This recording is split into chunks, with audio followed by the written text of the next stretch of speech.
শীত মানে পিঠাপুলির মাস। এই মাসে আমরা বাঙালিরা এমন কোনো পিঠে নেই যে খায় না। আজকে হুট করে একটা পিঠে বানিয়ে কারণ এটা দেখতে যতটা সুন্দর খেতে ততটাই মজা। তো কিভাবে বানাইলাম চলেন দেখতে থাকুন। হ্যালো এভরিওয়ান, আসসালামু আলাইকুম। কেমন আছেন সবাই? আশা করি সবাই অনেক বেশি ভালো আছেন। আমিও আপনাদের দোয়ায় ভালো আছি। আজকে হুট করে আমি ইউটিউবে দেখলাম এটা নাকি দুধ সারস পিঠা। এইভাবে প্রথমে আটাটাকে আমি মেখে এখানে একটু চালের আটা, ময়দার আটা হালকা কুসুম পানিতে গরম করে মেখে নিয়েছি, তার সাথে একটা ডিম দিয়েছি। তারপরে দেখুন কি সুন্দর ফুলগুলো করেছি একটা চামচের সাহায্যে। এক একটা ফুল এক এক রকম। মাশাআল্লাহ, আমাকে তো কাঁচা অবস্থায় দেখে অনেক বেশি সুন্দর লাগছিল, এতটা লোভনীয় লাগছিল ফুলগুলো দেখে।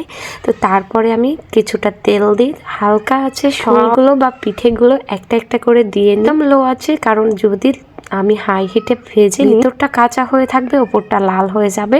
এর জন্য একবারে হালকা আছে আমি উল্টে পাল্টে বারবার নেড়ে চেড়ে আমি ভেজে নিচ্ছি। ব্রাউন কালার আসার আগে পর্যন্ত অপেক্ষা করছিলাম, কখন ব্রাউন কালার আসবে আর আরেক পিঠ উল্টে দিই। তো এই যে দেখুন আমার এক পিঠ যখন একেবারে ব্রাউন হয়ে যায় আমি আরেক পিঠ উল্টে এভাবে করে আমি প্রত্যেকটা পিঠেই উল্টে দিই। তারপরে এত সুন্দর সবগুলো কালার এসেছে মাশাআল্লাহ। আমার তো মনে হচ্ছিল চিনি দেওয়া থাকলে আমি এই অবস্থায় খেয়ে নিব। ফুলে গিয়ে পিঠেগুলো আরো বড় বড় হয়ে গিয়েছিল, আমার খুবই বেশি ভালো লাগছিল। আর অন্য আরেকটা কড়াইয়ে আমি একটু চিনি ক্যারামেল করে নিচ্ছি কালারের জন্য, যাতে দুধটা সাদা হয়ে না থেকে একটু লাল কালার আসলে পিঠের কালারটা দেখে ভালো লাগবে। অন্য হাঁড়িতে তো আমি দুধগুলো ফুটিয়ে নিচ্ছিলাম সুন্দর করে, এদিকে বাকি পিঠেগুলো আমি দ্বিতীয় ধাপে দিয়ে ভেজে নিচ্ছি। সেম ওইভাবেই সবগুলো পিঠে উল্টে পাল্টে আমি ভেজে নিচ্ছি, তারপরে উঠিয়ে নিচ্ছিলাম। এদিকে আমার দুধটা ক্যারামেলকে দিয়েও সুন্দর দেখুন একটা কালার এসেছে। মনে হচ্ছে আমি এখানে গুড় ব্যবহার করেছি, কিন্তু দুধ না, ক্যারামেলকের কালারটা এত সুন্দর হয়ে গিয়েছে। তারপর ফুটন্ত দুধে আমি সব পিঠেগুলো দিয়ে দিচ্ছি। আসলে শীত আসলেই মনে হয় যে আমাদের পিঠে খাওয়ার উৎসব লেগে যায়। প্রত্যেকটা ঘরে